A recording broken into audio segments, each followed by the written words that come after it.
Hello friend, this is Alpana Singh. आप सभी लोगों को वेरी गुड आफ्टरनून। तो देखिए फ्रेंड्स, आज हम आप सभी लोगों के लिए यूपी ट्रिपल एससी पेड 2023 के लिए टॉप 55 क्वेश्चंस लेकर के आए हैं, जो आपके आल सब्जेक्ट से होंगे फ्रेंड्स। जीके जीएस यानी कि आपका हिस्ट्री हो गया, ठीक है, भूगोल हो गया, इतिहास, भूगोल, हिंदी, ठीक है, और यानी कि जो करंट अफेयर्स है, ठीक है, इन सभी के जो मिक्सअप क्वेश्चन आप सभी लोगों के क्लास में आते हैं, ठीक है, यानी कि एग्जाम में। तो उन सभी लोगों के क्वेश्चन हम लोग 55 क्वेश्चन यानी कि पर डे करेंगे फ्रेंड्स, ठीक है। और बाकी की तैयारी आप लोग करते रहिएगा। यहाँ पर हम आप सभी लोगों के लिए GK GS, current affairs, Hindi, ठीक है, इन सभी चीज़ों की तैयारी आप लोगों की कराएंगे और डेली हमारा एक प्रैक्टिस सेट होगा, ठीक है फ्रेंड्स। और आने वाले समय में जल्दी ही हम आप लोगों का एमए थर्ड सेमेस्टर का क्लास कराएंगे और 10 अक्टूबर से friends UGC NET home science का क्लास चलेगा आप लोग का कंटिन्यू, ठीक है, Monday to Saturday. Okay friends, तो चलिए सबसे पहले हम लोग अपना यूपी ट्रिपल एससी पेड के क्लास में चलते हैं, ठीक है। और देखिए कुछ क्लास फ्रेंड्स हमारे प्ले लिस्ट में पड़े हुए हैं, ठीक है, यूपी ट्रिपल एससी पेड के, तो आप लोग जा करके वहाँ पे जरूर पढ़िएगा। और जो हमारे क्लास डेली कंटिन्यू आज से चलेंगे, तो आप लोग डेली कंटिन्यू चैनल पे बने रहिए। और सभी लोग फ्रेंड्स चैनल को लाइक एंड सब्सक्राइब कर दीजिए। हमारा चैनल है @learn_with_अल्पना। ओके फ्रेंड्स, तो चलिए सबसे पहले फटाफट से हम लोग अपने क्वेश्चन की ओर चलते हैं और देखते हैं कि हमारा पहला क्वेश्चन क्या है। तो देखिए फ्रेंड्स, हमारा पहला क्वेश्चन है कि मोहनजोदड़ो में कौन सी संरचना मिली है, ठीक है, मोहनजोदड़ो में कौन सी संरचना मिली है जो सबसे महत्वपूर्ण है, ठीक है। आपको बताना है कि मोहनजोदड़ो में कौन सी संरचना मिली है जो सबसे महत्वपूर्ण है। पहला ऑप्शन है महास्नानागार, दूसरा है टावर, तीसरा है महल और चौथा ऑप्शन है मंदिर, ठीक है। तो देखिए फ्रेंड्स, यहाँ पर जो मोहनजोदड़ो में, ठीक है, किसकी संरचना मिली है जो सबसे महत्वपूर्ण है, ठीक है। तो आपका राइट ऑप्शन यहाँ पर हो जाएगा महास्नानागार, ठीक है। ये सबसे महत्वपूर्ण है फ्रेंड्स, ये आपके मोहनजोदड़ो में एक संरचना है, ठीक है, जो कि मिली हुई है मोहनजोदड़ो से, ठीक है। तो यहाँ पर देखिए सबसे करेक्ट ऑप्शन जो होगा वो आपका ऑप्शन नंबर फर्स्ट हो जाएगा, बिल्कुल करेक्ट, ठीक है। चलिए अब हम लोग अपने अगले क्वेश्चन की ओर चलते हैं और देखते हैं हमारा क्वेश्चन क्या है।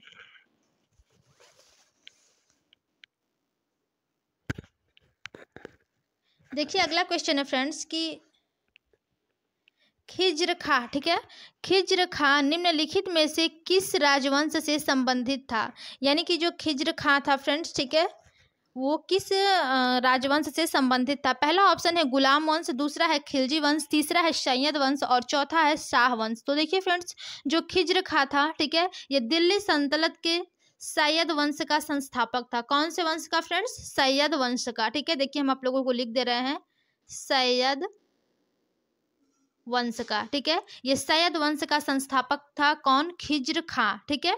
और देखिए फ्रेंड्स, ये 1414 ईस्वी में खिज्र खां ने दिल्ली की सत्ता पर कब्जा कर लिया था, ठीक है। इसने सुल्तान की उपाधि धारण नहीं की तथा स्वयं को रैयत ए आला घोषित कर दिया। यानी कि वो स्वयं को, यानी कि जो खिज्र खां था फ्रेंड्स, ठीक है, इन्होंने अपने आप को सुल्तान की उपाधि धारण नहीं किया था, ठीक है, बल्कि वो स्वयं को रैयत ए आला घोषित कर दिया था, ठीक है। तो यहाँ पर जो सबसे करेक्ट ऑप्शन आपका बनेगा वो क्या हो जाएगा? सैयद वंश, ठीक है। ये सैयद वंश से संबंधित था कौन? खिज्र खां। ओके फ्रेंड्स, राइट ऑप्शन आपका ऑप्शन नंबर सी बनता है। चलिए अगले क्वेश्चन की ओर चलते हैं, फटाफट से देखते हैं क्वेश्चन क्या है। देखिए क्वेश्चन है हमारा अगला कि ईस्ट इंडिया कंपनी कब स्थापित की गई थी, ठीक है। यानी कि जो आपका ईस्ट इंडिया कंपनी है फ्रेंड्स, वो कब स्थापित की गई थी। पहला ऑप्शन है 1700 ईस्वी, दूसरा है 1500 ईस्वी, तीसरा है 1600 ईस्वी और चौथा है 1800 ईस्वी। तो देखिए जो ईस्ट इंडिया कंपनी की स्थापना की गई थी फ्रेंड्स, वो आपका 1600 ईस्वी में किया गया था, ठीक है। कब किया गया था? 1600 ईस्वी में ईस्ट इंडिया कंपनी स्थापित की गई थी, ठीक है। यानी कि कब? तो ये आपका है 31 दिसंबर, ठीक है, 31 दिसंबर और 1600 ईस्वी में इसकी स्थापना की गई थी, ठीक है। और देखिए फ्रेंड्स, इसे जॉन कंपनी के नाम से भी जाना जाता था, ठीक है। कौन से? जॉन, ठीक है, जॉन कंपनी के भी नाम से इसे जाना जाता था, ठीक है। और देखिए इसे एक चीज़ और इसमें बता देते हैं कि इसे ब्रिटेन की महारानी जो कि विक्टोरिया थी, ठीक है, इन्होंने भारत के साथ व्यापार करने के लिए 21 वर्षों तक की छूट दे दी थी, ठीक है। बाद में कंपनी जो है वो राजाओं की आपसी रंजिश का लाभ उठाते हुए भारत के सभी क्षेत्रों पर अपना सैनिक तथा प्रशासनिक आधिपत्य जमा लिया था, ठीक है। तो चलिए यहाँ पर जो राइट ऑप्शन बनता है फ्रेंड्स, आपका ऑप्शन नंबर थर्ड बनता है। अगला क्वेश्चन देखते हैं क्या है हमारा।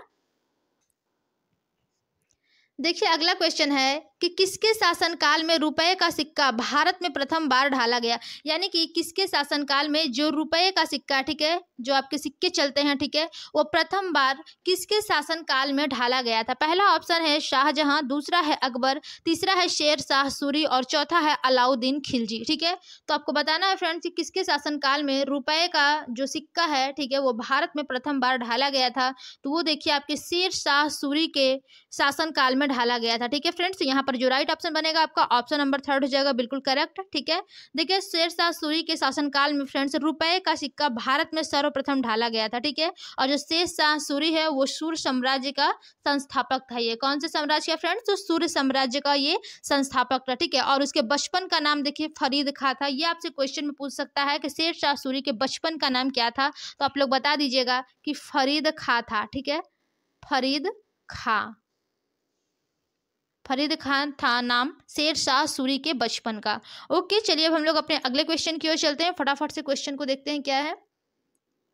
देखिए अगला क्वेश्चन है कि धार के राजा भोज निम्नलिखित में से कौन से राजवंश से संबंधित थे। यानी कि जो धार के राजा भोज थे ये निम्नलिखित में से किस राजवंश से संबंधित थे। पहला ऑप्शन है परमार, दूसरा है गुप्त, तीसरा है चौहान और चौथा है प्रजापति। तो देखिए फ्रेंड, जो धार के राजा भोज थे, ठीक है, वो किस राजवंश से संबंधित थे, तो वो आपका देखिए परमार राजवंश से संबंधित है। ठीक है, यानी कि यहाँ पर जो फर्स्ट ऑप्शन है फ्रेंड्स बिल्कुल करेक्ट है। ठीक है, धार के राजा भोज परमार राजवंश से संबंधित है। ओके फ्रेंड्स, राइट ऑप्शन आपका ए हो जाएगा। चलिए अगले क्वेश्चन की ओर चलते हैं। देखिए क्या है क्वेश्चन हमारा, थोड़ा सा इसे छोटा कर लेते हैं क्योंकि सारे आपके क्वेश्चन आ नहीं पा रहे हैं। ठीक है, चलिए देखिए क्वेश्चन है कि किसने इंडियन नेशनल आर्मी, ठीक है, INA संगठित की। आपको बताना है कि किसने इंडियन नेशनल आर्मी की संगठित की थी। पहला ऑप्शन है आपका वीर सावरकर, दूसरा है सुभाष चंद्र बोस, तीसरा है भगत सिंह और चौथा है चंद्रशेखर। ठीक है, तो देखिए फ्रेंड्स यहाँ पर जो सबसे करेक्ट ऑप्शन हो जाएगा कि किसने इंडियन नेशनल आर्मी संगठित की, तो ये आपके right option option number B हो जाएगा, सुभाष चंद्र बोस। ठीक है,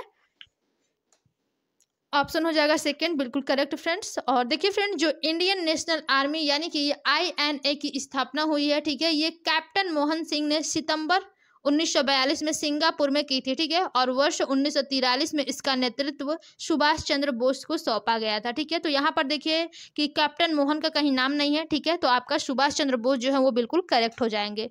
ओके, चलिए अगले क्वेश्चन की ओर चलते हैं।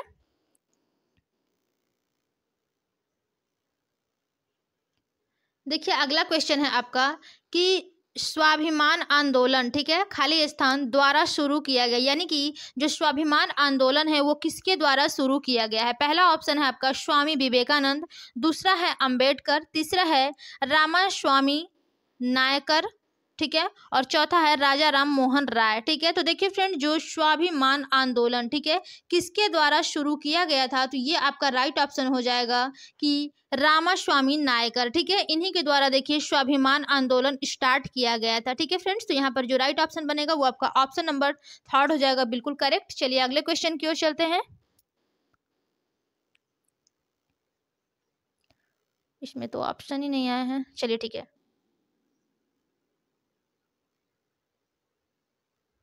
देखिए आपका क्वेश्चन है कि 1857 के स्वाधीनता संग्राम में राव तुलाराम ने किस क्षेत्र में अंग्रेजों का मुकाबला किया। ठीक है, यानी कि जब देखिए आपके स्वतंत्रता संग्राम की सबसे प्रथम लड़ाई जो हुई थी वो आपके 1857 ईस्वी में लड़ी गई थी। ठीक है, तो जो 1857 के स्वाधीनता संग्राम में राव तुलाराम, ठीक है, ये एक स्वतंत्रता सेनानी है। ठीक है, राव तुलाराम, ठीक है, तो इन्होंने किस क्षेत्र में अंग्रेजों का मुकाबला किया था। पहला ऑप्शन है नारनौल रेवाड़ी, दूसरा है रोहतक जींद, ठीक है, और तीसरा ऑप्शन है कैथल कुरुक्षेत्र और चौथा है हिसार सिरसा। ठीक है, चौथा आपका है हिसार सिरसा।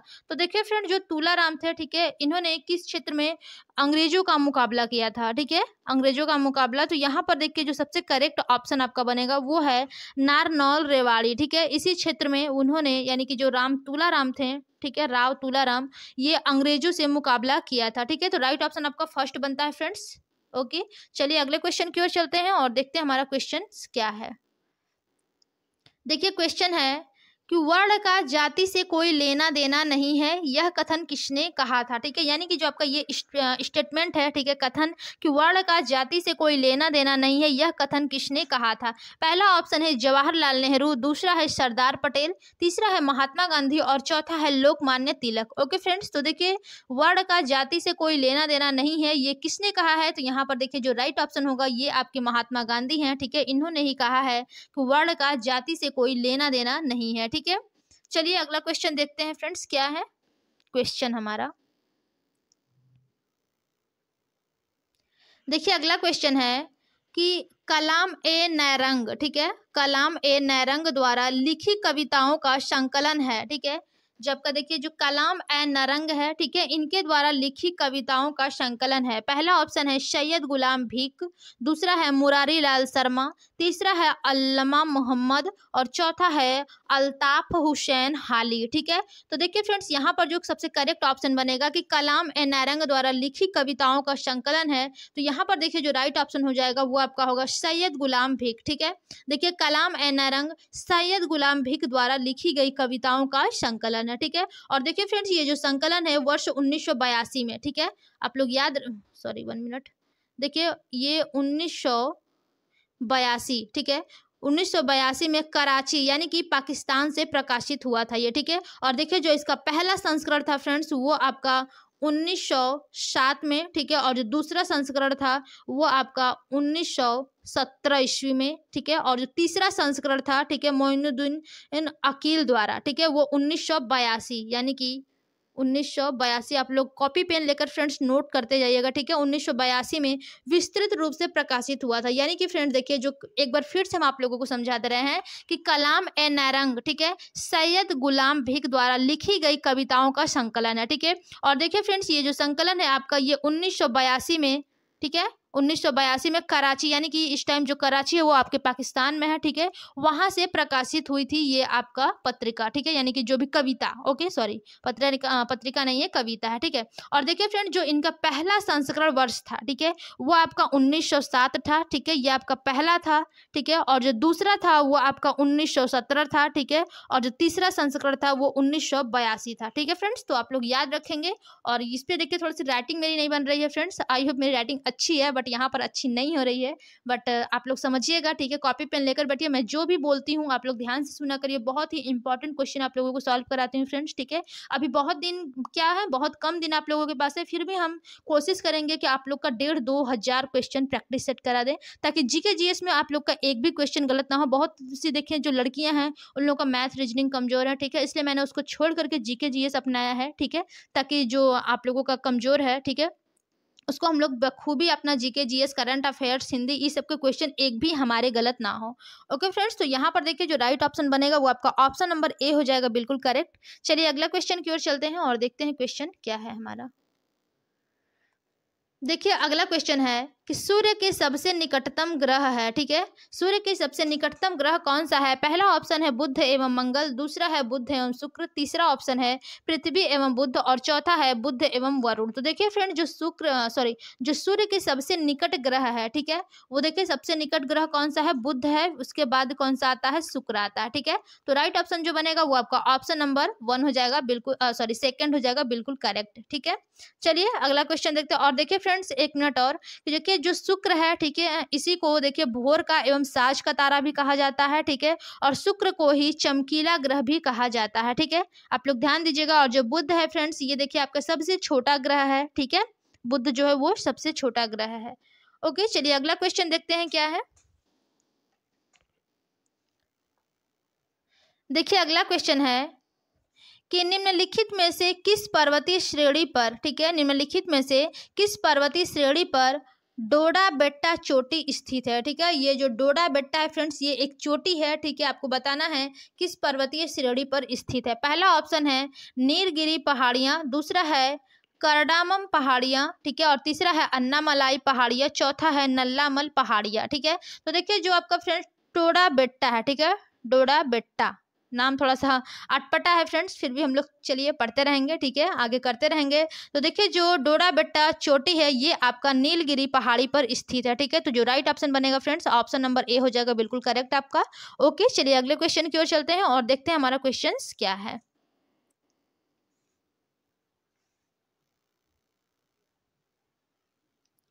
देखिए अगला क्वेश्चन है कि क्षेत्रफल की दृष्टि से भारत का सबसे छोटा केंद्र शासित प्रदेश है, ठीक है।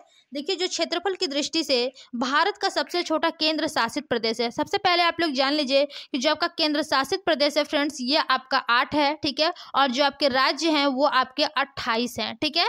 आप लोग ये याद रखिएगा, क्वेश्चन में बहुत बार पूछते हैं और बहुत बार लोग मिस्टेक कर देते हैं, ठीक है। तो देखिए यहाँ पर जो क्वेश्चन पूछा है सबसे छोटा केंद्र शासित प्रदेश है, तो वो आपका यहाँ पर क्या हो जाएगा, वो देखिए जो सबसे छोटा केंद्र शासित प्रदेश है फ्रेंड्स इसका राइट ऑप्शन हो जाएगा लक्षद्वीप, ठीक है। लक्षद्वीप ही क्षेत्रफल की दृष्टि से सबसे छोटा केंद्र शासित प्रदेश है, ठीक है। इसका देखिए जो क्षेत्रफल है फ्रेंड्स वो केवल मात्र आपका 32 वर्ग किलोमीटर है, ठीक है। चलिए अगला क्वेश्चन देखते हैं क्या है। ज़्यादा हम लोग डिस्कस नहीं करेंगे फ्रेंड्स, नहीं तो मेरा क्लास जो है वो काफ़ी लंबा हो जाएगा, ठीक है। क्वेश्चन आंसर कर लेते हैं, ज़्यादा बेहतर रहेगा। देखिए अगला क्वेश्चन है कि यदि पृथ्वी पर कोई वायुमंडल नहीं होता तो आकाश दिखाई पड़ता, यानी कि पृथ्वी पर वायुमंडल नहीं होता तो आकाश का रंग जो है वो कैसा दिखाई पड़ता। पहला ऑप्शन है नीला, काला, तीसरा है भूरा और चौथा है उजला, ठीक है। तो यहाँ पर देखिए जो सबसे करेक्ट ऑप्शन होगा फ्रेंड्स ये आपका हो जाएगा काला, ठीक है। अगर देखिए पृथ्वी पर कोई वायुमंडल नहीं होता तो जाहिर सी बात है कि जो आपका आकाश है वो ब्लैक ही दिखाई देता है, ठीक है। तो राइट ऑप्शन आपका ऑप्शन नंबर बी हो जाएगा, बिल्कुल करेक्ट। चलिए अगला क्वेश्चन देखते हैं क्या है। देखिए अगला क्वेश्चन है कि नदी डाल्फिन के संबंध में निम्नलिखित पर विचार कीजिए, ठीक है। नदी डाल्फिन के संबंध में निम्नलिखित पर विचार करिए। पहला है यह गंगा ब्रह्मपुत्र नदी घाटी में पाई जाती है। दूसरा है उनका स्थानीय नाम स्विस है। तीसरा है यह एक अंध प्रजाति है और चौथा है उपरोक्त सभी, ठीक है। तो देखिए फ्रेंड्स जो यहाँ पर नदी डाल्फिन के संबंध में, ठीक है, ये क्या हो गया, नदी डाल्फिन के संबंध में निम्नलिखित पर विचार किए गए हैं फ्रेंड्स। तो यहाँ पर ये तीनों ही होगा, यानी कि यह गंगा ब्रह्मपुत्र नदी की घाटी में पाई जाती है, ठीक है, जो डाल्फिन है, और उनका जो स्थानीय नाम है वो आपका स्विस होता है और ये एक अंध प्रजाति है, ठीक है। तो यहाँ पर राइट ऑप्शन जो बनेगा आपका ऑप्शन नंबर 4 हो जाएगा, बिल्कुल करेक्ट। चलिए अब हम लोग अपने अगले क्वेश्चन की ओर चलते हैं फ्रेंड्स। देखिए अगला क्वेश्चन है कि जजमानी प्रणाली ग्रामीण, ठीक है, खाली स्थान की रीढ़ की हड्डी है, यानी कि जो जजमानी प्रणाली है, ठीक है, वो ग्रामीण के किसकी रीढ़ की हड्डी है। पहला ऑप्शन है अर्थव्यवस्था और सामाजिक आदेश, दूसरा है धर्म और संस्कृति, तीसरा है राजनीतिक और प्रशासनिक और चौथा है उपरोक्त में से कोई नहीं। तो देखिए फ्रेंड्स यहाँ पर जो सबसे करेक्ट ऑप्शन बनेगा कि जजमानी प्रणाली ग्रामीण के, ठीक है, अर्थव्यवस्था और सामाजिक आदेश की रीढ़ की हड्डी है, ठीक है, यानी कि राइट ऑप्शन आपका फ्रेंड्स बनता है ऑप्शन नंबर ए, बिल्कुल करेक्ट। चलिए अब हम लोग अपने अगले क्वेश्चन की ओर चलते हैं और क्वेश्चन देखेंगे क्या है। तो देखिए हमारा अगला क्वेश्चन है 17 कि निजी क्षेत्र को सौंपी गई 7वीं योजना, ठीक है, खाली स्थान परत की है, यानी कि जो निजी क्षेत्र को सौंपी गई योजना है, ठीक है, 7वीं योजना वो कितने परत की है। पहला ऑप्शन है 2, दूसरा ऑप्शन है 3, तीसरा है 5 और चौथा है 10। तो देखिए फ्रेंड्स इसका जो राइट ऑप्शन होगा वो आपका हो जाएगा 3, ठीक है। निजी क्षेत्र को सौंपी गई 7वीं योजना 3 परत की है, ठीक है। राइट ऑप्शन आपका ऑप्शन नंबर 2 बिल्कुल करेक्ट होगा। चलिए अब हम लोग अपने अगले क्वेश्चन की ओर चलते हैं फ्रेंड्स। तो देखिए हमारा अगला क्वेश्चन यहाँ पर आ गया है। क्वेश्चन है कि सिक्योरिटी प्रिंटिंग प्रेस कहाँ है, ठीक है। जो सिक्योरिटी प्रिंटिंग प्रेस है ये आपका कहाँ है, नासिक में है कि रामेश्वरम में है, अहमदाबाद में, भोपाल में, ठीक है। तो देखिए जो सिक्योरिटी प्रिंटिंग प्रेस है, ठीक है, ये आपका फ्रेंड्स नासिक में स्थित है, ठीक है, यानी कि नासिक में है। ओके, महाराष्ट्र के राज्य हैं, ठीक है, वहाँ पर नासिक में स्थित है, ठीक है। चलिए राइट ऑप्शन जो होगा वो आपका ऑप्शन नंबर 1 बिल्कुल करेक्ट होगा। अगला क्वेश्चन देखते हैं फ्रेंड्स क्या है। देखिए अगला क्वेश्चन है कि मनरेगा को विस्तारित करिए, ठीक है, या फिर विस्तारित कीजिए। ओके, तो आपको मनरेगा को बताना है कि मनरेगा का फुल फॉर्म क्या होता है। ये देखिए फ्रेंड्स, जो आपका मनरेगा है ये किसी भी कंपटीशन एग्जाम में आ सकता है, ऐसा नहीं है कि केवल यूपी ट्रिपल एससी पेट में ही आए, ठीक है। तो इसको थोड़ा सा ध्यान से देखिएगा कि जो मनरेगा का विस्तारित रूप होता है वो क्या होता है। तो देखिए फ्रेंड्स, ये क्वेश्चन ऑप्शन पढ़ने की जरूरत नहीं है, हम आप लोगों को बता देते हैं कि मनरेगा का फुल फॉर्म क्या होता है, ठीक है। इसका देखिए फुल फॉर्म होता है कि महात्मा गांधी रूरल एम्प्लॉयमेंट, ठीक है, गारंटी एक्ट, ठीक है। तो देखिए जो Mahatma Gandhi Rural Employment Guarantee Act है, ठीक है, यानी कि यहाँ पर जो राइट ऑप्शन है वो आपका ऑप्शन नंबर सी बिल्कुल करेक्ट है, Mahatma Gandhi Rural Employment Guarantee Act, ठीक है। राइट ऑप्शन आपका ऑप्शन नंबर सी हो जाएगा बिल्कुल करेक्ट। चलिए अब हम लोग अपने अगले क्वेश्चन की ओर चलते हैं। देखिए अगला क्वेश्चन है कि सबसे गंभीर सामाजिक समस्या का नाम बताएं, ठीक है, यानी कि जो सबसे गंभीर सामाजिक समस्या है उसका आपको नाम बताना है। गरीबी है, बेरोजगारी है, कि युद्ध है, या फिर अपराध है, ठीक है। तो देखिए फ्रेंड्स, जो सबसे गंभीर सामाजिक समस्या है वर्तमान समय में तो आपका गरीबी ही है, ठीक है। तो आप लोग गरीबी पे ही टिक करिए, ठीक है। या राइट ऑप्शन देखिए आपका गरीबी हो जाएगा कि वर्तमान समय में जो सामाजिक समस्या है, ठीक है, उसका नाम है आपका गरीबी, ठीक है। चलिए अगला क्वेश्चन देखते हैं क्या है।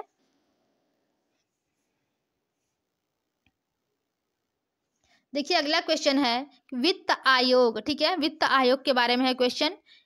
पहला है पंचवर्षीय योजनाएं बनाता है, दूसरा है मौद्रिक नीति तैयार करता है, तीसरा है केंद्रीय सरकार के कर्मचारियों के वेतन में संशोधन की सिफारिश करता है, और चौथा है केंद्र और राज्य के बीच संसाधनों के बंटवारे पर निर्णय लेता है, ठीक है।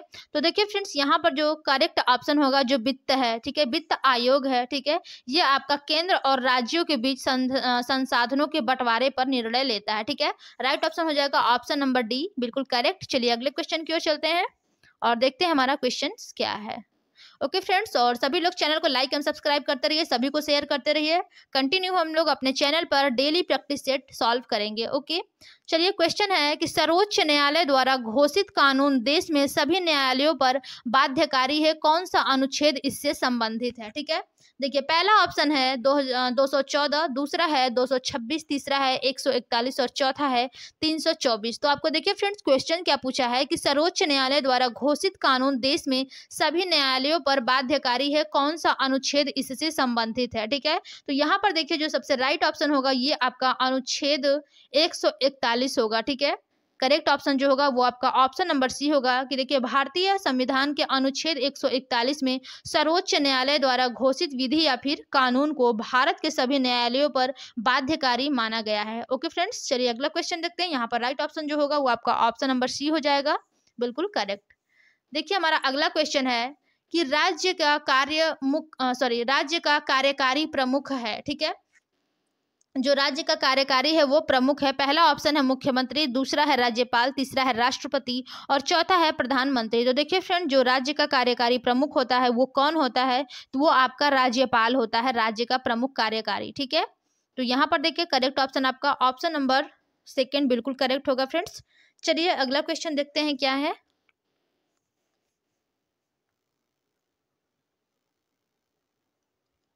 देखिए अगला क्वेश्चन है कि मौलिक अधिकारों के संचालन को निलंबित करने की शक्ति किसके पास है, ठीक है, यानी कि जो मौलिक अधिकार है, ठीक है, इसको संचालन करने को और इसको निलंबित करने की जो शक्ति है वो किसके पास है। पहला ऑप्शन है संसद, दूसरा है सर्वोच्च न्यायालय, तीसरा है राष्ट्रपति और चौथा है प्रधानमंत्री, ठीक है। तो यहाँ पर देखिए फ्रेंड, जो मौलिक अधिकारों के संचालन को निलंबित करने की शक्ति जो है वो किसके पास है, तो वो देखिए आपके राष्ट्रपति के पास है, ठीक है।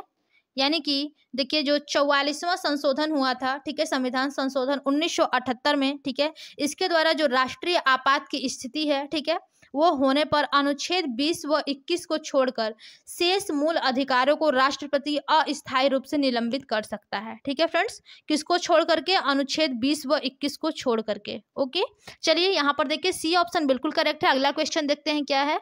और देखिए फ्रेंड्स, सभी लोग यूपी ट्रिपल एससी पेट का एग्जाम दीजिएगा, ठीक है। ये आपके जो यूपी में कोई भी एग्जाम होगा उसमें आपका पेट जरूर एलिजिबल मांगता है, ठीक है। तो आप लोग सभी लोग कंटिन्यू चैनल पर बने रहिए, प्रैक्टिस करिए और एग्जाम को क्रैक करिए, ठीक है। चलिए अगला क्वेश्चन है कि लोकसभा चुनाव लड़ने के लिए किसी को न्यूनतम, ठीक है, किसी को न्यूनतम खाली स्थान आयु प्राप्त करनी चाहिए, यानी कि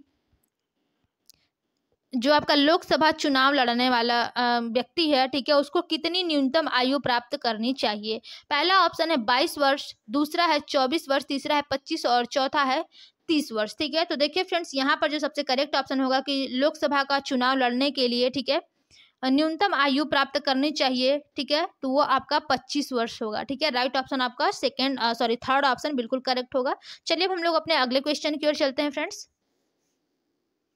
देखिए क्वेश्चन है कि कोरियोलिस, ठीक है, कोरियोलिस बल खाली स्थान पर अधिकतम है। ठीक है, पहला ऑप्शन है भूमध्य रेखा, दूसरा है ध्रुवों, तीसरा है ए और बी दोनों सही है, ठीक है, और चौथा है कर्क रेखा। तो देखिए फ्रेंड्स, यहाँ पर जो क्वेश्चन आपके पूछा है, ठीक है, कि कोरियोलिस बल, ठीक है, ये देखिए फ्रेंड्स, पृथ्वी के घूर्णन के कारण उत्पन्न एक आभासी बल, ठीक है, जो उत्तरी गोलार्ध में गतिमान वस्तुओं को अपने दाहिने ओर तथा दक्षिणी गोलार्ध में अपने बाईं ओर विक्षेपित करता है। ठीक है, और देखिए जो ये कोरियोलिस बल है, ठीक है, यही कहलाता है। देखिए फ्रेंड, जो विषुवत रेखा होता है, ठीक है, उस पर यह बल जो होता है शून्य होता है, जबकि जो ध्रुव होते हैं, ठीक है, इस पर अधिकतम होता है। ठीक है, तो यहाँ पर जो राइट ऑप्शन होगा ये आपका क्या हो जाएगा, ध्रुव। ठीक है, यानी कि जो विषुवत रेखा होता है, ठीक है, उस पर शून्य होता है और जो ध्रुव होता है उस पर अधिकतम होता है। और देखिए इसी बल के मध्य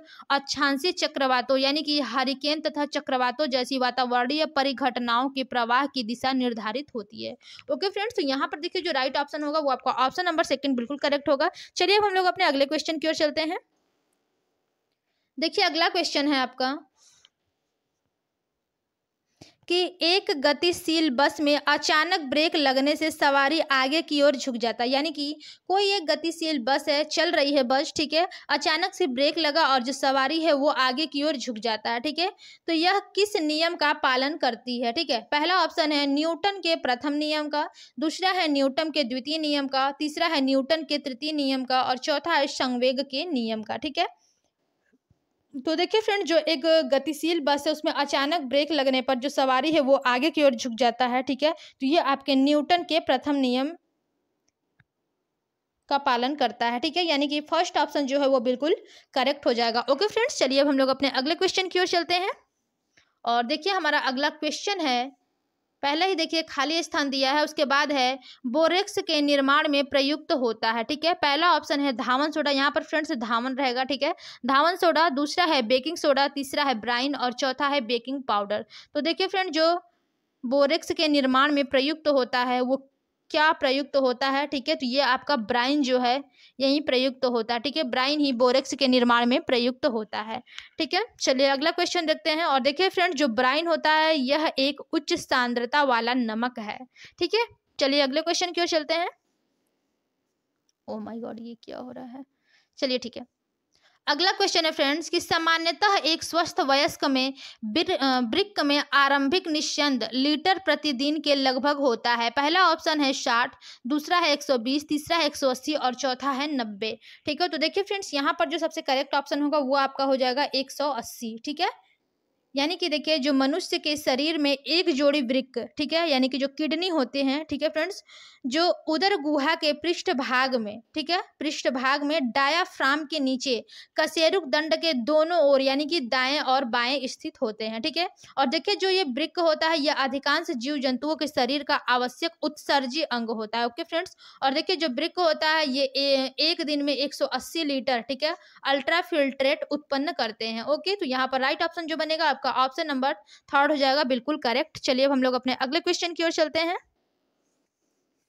देखिए क्वेश्चन है कि मानव रुधिर का पीएच लगभग होता है। ठीक है, यानी कि जो रक्त का पीएच मान होता है फ्रेंड्स वो कितना होता है। पहला ऑप्शन है 7.1, दूसरा है 7.8, ठीक है, सी ऑप्शन है 6.6 और फोर्थ ऑप्शन है आपका डी 7.4। ठीक है, तो यहाँ पर देखिए जो मानव रुधिर का पीएच मान पूछा है लगभग, ठीक है, तो देखिए यहाँ पर 7.4 होता है। ठीक है, यानी कि रक्त का जो पीएच मान होता है आपका 7.4 होता है। ओके, चलिए अब हम लोग अपने अगले क्वेश्चन की ओर चलते हैं और देखेंगे हमारा क्वेश्चंस क्या है। ओके, तो देखिए फ्रेंड्स, अब हमारा यहाँ पर अगला क्वेश्चन आ गया है। अब आप लोगों को बताना है कि अगले क्वेश्चन क्या है। ठीक है, देखिए अगला क्वेश्चन है आपका कि निम्नलिखित अनेकार्थी शब्द का दूसरा अर्थ बताइए। ठीक है, देखिए ये जो अनेकार्थी शब्द है अर्क और इंद्र, इसका आपको अर्थ बताना है क्या होता है। पहला ऑप्शन है सूर्य, दूसरा है ज्ञान, तीसरा है वर्ण और चौथा है अनाज। ठीक है, तो देखिए यहाँ पर जो अर्क और इंद्र का जो अर्थ होता है दूसरा, ठीक है, इसका राय सही ऑप्शन हो जाएगा फ्रेंड्स सूर्य। ठीक है,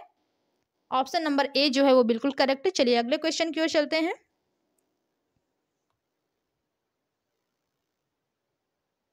देखिए फ्रेंड्स, अगला क्वेश्चन है आपका कि निम्नलिखित में से कौन सा शब्द वर्तनी की दृष्टि से शुद्ध है, यानी कि आपको बताना है कौन सा शब्द वर्तनी की दृष्टि से शुद्ध है। पहला ऑप्शन है श्रम, दूसरा है भम्र, ठीक है, तीसरा है ए और बी दोनों, तीसरा है स्त्रीम। तो देखिए फ्रेंड्स, जो वर्तनी की दृष्टि से शुद्ध है वो आपको बताना है। ठीक है, तो देखिए वर्तनी की दृष्टि से तो केवल हमें एक ही शब्द शुद्ध लग रहा है जो कि आपका श्रम है। ठीक है, बाकी ये तीनों जो है वो अशुद्ध हैं।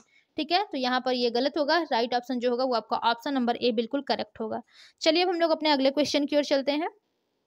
और देखिए हमारा अगला क्वेश्चन है कि निम्न में से कौन सा वाक्य विधेय विशेषण का उदाहरण है। ठीक है, तो देखिए पहला ऑप्शन है वह चतुर लोमड़ी पहाड़ पर है। ठीक है, ये देखिए आपके हिंदी के क्वेश्चन है जो कि 5 क्वेश्चन आते हैं। ठीक है, आप लोग तैयारी अच्छे से करिएगा। वह चतुर लोमड़ी पहाड़ पर है, दूसरा है हमारा पहला नौकर ईमानदार था, तीसरा है बूढ़ा व्यक्ति सड़क पर खड़ा था और चौथा है गुजराती भाषा का अभ्यास करो।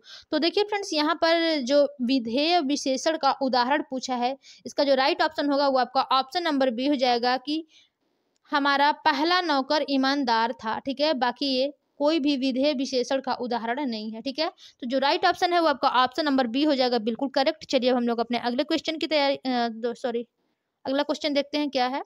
देखिए अगला क्वेश्चन है पुनर्लेखन में कौन सा उपसर्ग है। ठीक है, यानी कि पुनर्लेखन है। ठीक है, इसका कौन सा उपसर्ग होगा। पहला है आपका पुनः, दूसरा है पुर, तीसरा है पुनर और चौथा है पूर्ण। ठीक है, तो देखिए फ्रेंड, जो पुनर्लेखन में उपसर्ग होगा वो आपका क्या होगा, वो आपका होगा पुर। ठीक है, पुर प्लस लेखन। ठीक है, यहाँ पर क्या हो जाएगा, पुनर्लेखन। ओके, चलिए अगला क्वेश्चन देखिए। ये देखिए आपका व्यंजन संधि के अंतर्गत आता है। ठीक है, राइट ऑप्शन आपका ऑप्शन नंबर सेकंड होगा फ्रेंड्स। और सॉरी फ्रेंड्स, यहाँ पर पुनर होगा, पुर नहीं होगा, पुनर होगा। ठीक है, पुनर प्लस लेखन, हाँ ये होगा, सॉरी बी नहीं होगा, सी ऑप्शन बिल्कुल करेक्ट होगा। ओके, चलिए अब हम लोग अपने अगले क्वेश्चन की ओर चलते हैं। देखिए अगला क्वेश्चन है कि निम्नलिखित में से कौन सा शब्द तत्सम है। ठीक है, आपको तत्सम शब्द बताना है फ्रेंड्स कि क्या है। पहला ऑप्शन है सत, दूसरा है हल्दी, तीसरा है उबटन और चौथा है हरिद्रा। ठीक है, तो देखिए जो तत्सम शब्द है वो आपका कौन सा इसमें से हो जाएगा, तो ये आपका जो हरिद्रा शब्द है फ्रेंड्स, ये देखिए तत्सम शब्द है। ठीक है, बाकी सब तद्भव शब्द हैं। ठीक है, चलिए अगला क्वेश्चन देखते हैं क्या है। देखिए अगला क्वेश्चन है। ठीक है, अब देखिए आपके कुछ करंट अफेयर्स के क्वेश्चन है यहाँ पर। ठीक है, कि हाल ही में निम्न में से कौन सा हाई कोर्ट न्याय, ये क्या ही क्वेश्चन दे दिया है फ्रेंड्स, कुछ गलत ही लगता है, टाइपिंग हो गया है। 1 मिनट थोड़ा सा। ओके, देखिए फ्रेंड्स, ये जो क्वेश्चन है कि हाल ही में निम्न में से कौन सा हाई कोर्ट, ठीक है, न्याय घड़ी, यहाँ पर देखिए ये पढ़ो नहीं रहेगा, ये रहेगा आपका घड़ी। हम लोग यहाँ पर लिख देते हैं क्योंकि टाइपिंग में थोड़ा सा मिस्टेक हो गया है। ठीक है, न्याय घड़ी स्थापित करने वाला प्रथम हाई कोर्ट बना। ठीक है, प्रथम हाई कोर्ट बना। पहला ऑप्शन है गुजरात, दूसरा है दिल्ली, तीसरा है कोलकाता और चौथा है इलाहाबाद।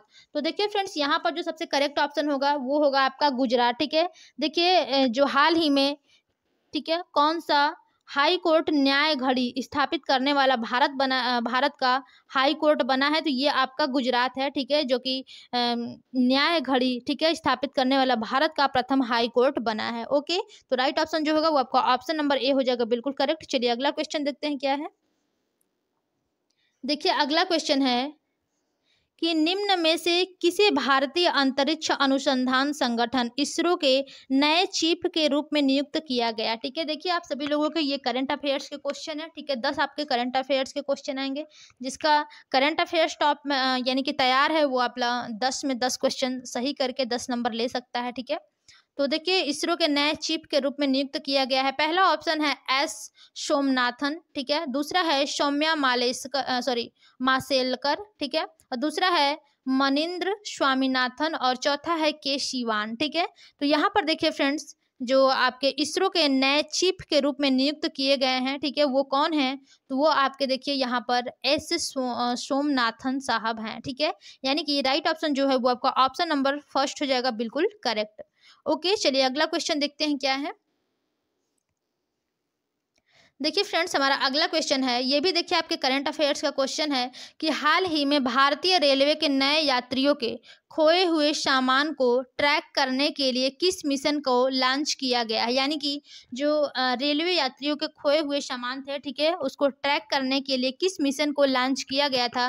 पहला ऑप्शन है मिशन वापसी, दूसरा है मिशन अमानत, तीसरा है मिशन जागरूकता और चौथा है मिशन सफर, ठीक है। तो यहाँ पर देखिए जो सबसे करेक्ट ऑप्शन होगा, क्योंकि खोए हुए सामान से संबंधित है, तो ये आपका मिशन अमानत है, ठीक है। यानी कि राइट ऑप्शन जो होगा वो आपका ऑप्शन नंबर सेकंड हो जाएगा, बिल्कुल करेक्ट।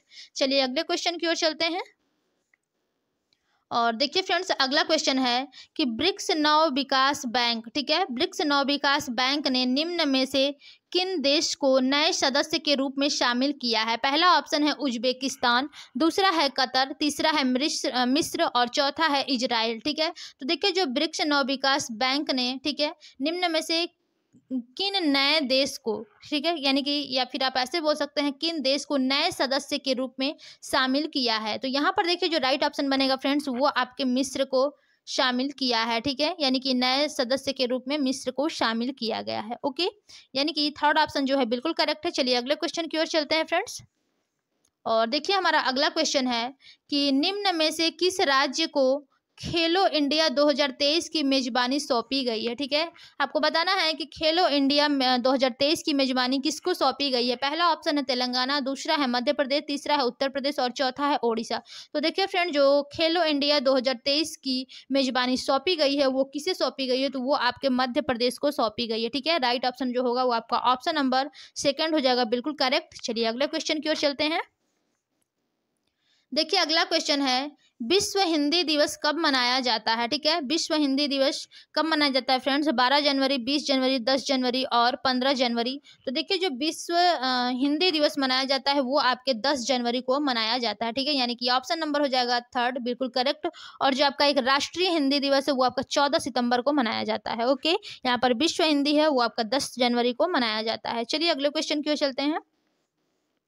देखिए अगला क्वेश्चन है कि भारतीय नौसेना ने अपने युद्धपोत, ठीक है, INS विशाखापट्टनम से फरवरी 2022 को समुद्र में किस सुपरसोनिक क्रूज मिसाइल का सफल परीक्षण किया है? यानी कि जो भारतीय नौसेना है, ठीक है, अपने युद्धपोत INS विशाखापट्टनम से फरवरी 2022 को समुद्र में किस सुपरसोनिक क्रूज मिसाइल का सफल परीक्षण किया है? पहला ऑप्शन है ब्रह्मोस, दूसरा है प्रलय, तीसरा है प्रहार और चौथा है अग्नि। तो देखिए फ्रेंड्स, इसका जो राइट ऑप्शन होगा वो आपका हो जाता है यहाँ पर ब्रह्मोस, ठीक है। उन्होंने क्रूज मिसाइल का सफल परीक्षण किया था, कौन से? ब्रह्मोस का। ओके, राइट ऑप्शन जो बनता है आपका ऑप्शन नंबर फर्स्ट हो जाएगा, बिल्कुल करेक्ट। अब हम लोग अपने अगले क्वेश्चन की ओर चलेंगे।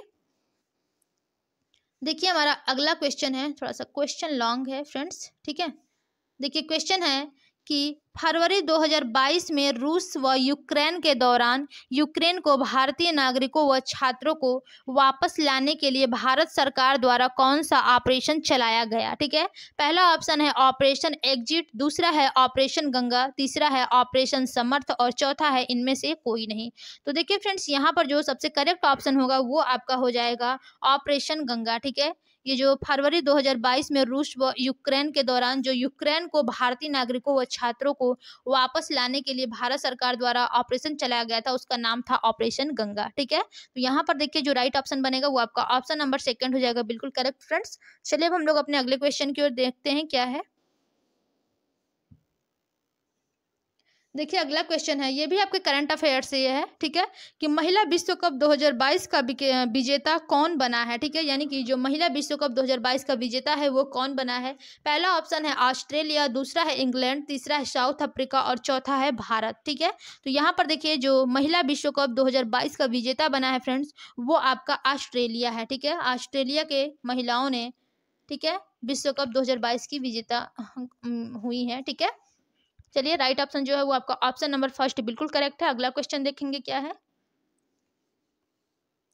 देखिए अगला क्वेश्चन है कि 94वें अकादमी पुरस्कारों, ठीक है, ऑस्कर अवार्ड्स के अंतर्गत वर्ष 2022 के लिए किस फिल्म को सर्वश्रेष्ठ फिल्म का पुरस्कार प्रदान किया गया? पहला है ड्राइव गाई फॉर, ठीक है, दूसरा है ड्यूस, तीसरा है कोड़ा और चौथा है ब्रेस्ट साइट स्टोरी, ठीक है। तो यहाँ पर देखिए जो 94वें अकादमी पुरस्कार यानी कि जो ऑस्कर अवार्ड दिया गया था, ठीक है, इसके अंतर्गत 2022 के लिए किस फिल्म को सर्वश्रेष्ठ फिल्म पुरस्कार प्रदान किया गया है? तो यहाँ पर जो राइट ऑप्शन बनेगा वो आपका हो जाएगा कोड़ा, ठीक है। इसी को सर्वश्रेष्ठ यानी कि जो आपका सर्वश्रेष्ठ फिल्म पुरस्कार है ऑस्कर अवार्ड, ठीक है, कोड़ा मूवी को दिया गया था। ओके, चलिए अगला क्वेश्चन देखते हैं। देखिए अगला क्वेश्चन है आपका कि वन्य जीव सप्ताह कब मनाया जाता है? देखिए थोड़ा सा ऑप्शन ही इधर उधर लिख दिया है, कोई बात नहीं। तो देखिए फ्रेंड, जो वन्य जीव सप्ताह कब मनाया जाता है, तो यहाँ पर पहला ऑप्शन है 12 से 18 जनवरी, दूसरा है 2 से 8 अक्टूबर, तीसरा है 21 से 29 मार्च और चौथा है 7 से 15 नवंबर, ठीक है। तो देखिए यहाँ पर जो सबसे करेक्ट ऑप्शन होगा वो हो जाएगा 2 से 8 अक्टूबर। यहाँ पर फ्रेंड्स 1 से 8 अक्टूबर रहेगा, लगता है टाइपिंग में थोड़ा सा गलत हो गया है, ठीक है। तो यहाँ पर 1 से 8 अक्टूबर आप लोग कर लीजिएगा। ओके, राइट ऑप्शन आपका ऑप्शन नंबर सेकंड होगा फ्रेंड्स। चलिए अगले क्वेश्चन की ओर चलते हैं और देखिए हमारा अगला क्वेश्चन है कि प्रसिद्ध वादक 1 मिनट, ठीक है, फिर से देखते हैं। प्रसिद्ध वादक उस्ताद, ठीक है, बिंदा खान द्वारा बजाए जाने वाला वाद्य यानी कि जो बिंदा खान द्वारा बजाए जाने वाला वाद्य है वो कौन सा है? ठीक है, पहला ऑप्शन है सारंगी, दूसरा है वायलिन, तीसरा है मृदंग और चौथा है मंतर। तो देखिए यहाँ पर जो प्रसिद्ध वादक उस्ताद हैं, ठीक है, उस्ताद बिंदा खान, ठीक है, इनके द्वारा बजाया जाने वाला जो वाद्य है फ्रेंड्स वो कौन सा है? तो वो आपका हो जाएगा सारंगी, ठीक है। वो जो आपके प्रसिद्ध वादक उस्ताद बिंदा खान है ये आपका सारंगी बजाते हैं, ठीक है। तो राइट ऑप्शन आपका ए हो जाएगा। चलिए अगला क्वेश्चन देखते हैं क्या है।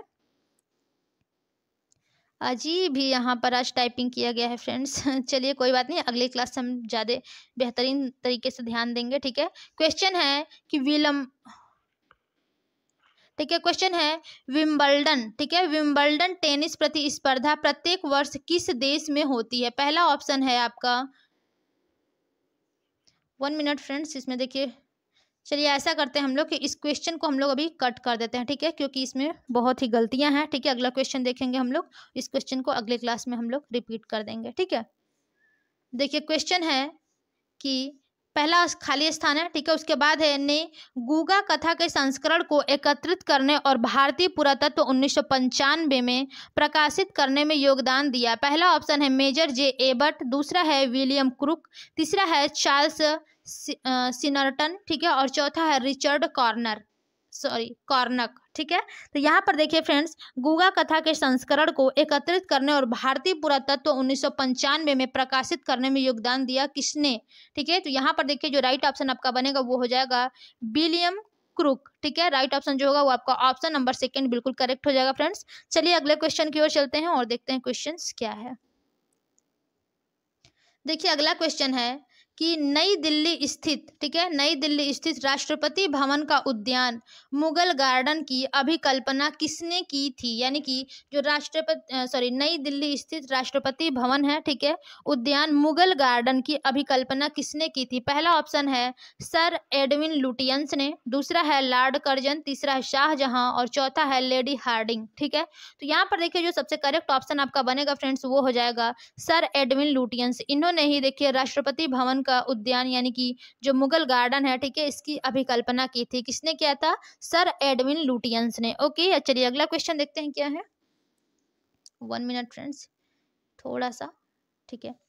चलिए देखिए अगला क्वेश्चन है कि चैंपियन ऑफ द अर्थ पुरस्कार, ठीक है, चैंपियन ऑफ द अर्थ पुरस्कार किसके द्वारा प्रस्तुत किए जाते हैं? ठीक है, यहाँ पर खाली स्थान है तो मैंने किसके द्वारा बोल दिया है। अगला क्वेश्चन है ऑप्शन है इसका देखिए ए UNDP, दूसरा है UNFCCC और सी ऑप्शन है UNEP और चौथा है संयुक्त राष्ट्र महासभा।